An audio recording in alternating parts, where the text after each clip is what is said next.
Praise the Lord. இன்றைய வசனங்கள்: அத்திமரம் துளிர்விடாமற் போனாலும், திராட்சைச் செடிகளில் பழமுண்டாகாமற் போனாலும், ஒலிவ மரத்தின் பலன் அற்றுப் போனாலும், வயல்கள் தானியத்தை விளைவியாமற் போனாலும், கிடையில் ஆட்டு மந்தைகள் முதலற்றுப் போனாலும், தொழுவத்திலே மாடுகள் இல்லாமற் போனாலும், நான் கர்த்தருக்குள் மகிழ்ச்சியாயிருப்பேன், என் இரட்சிப்பின் தேவனுக்குள் களிகூருவேன். ஆமென். ஆண்டவராகிய கர்த்தர் என் பலன்.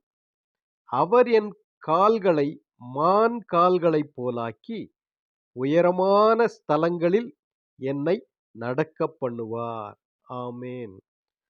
ஆபகுக் 3:17, 18, 19.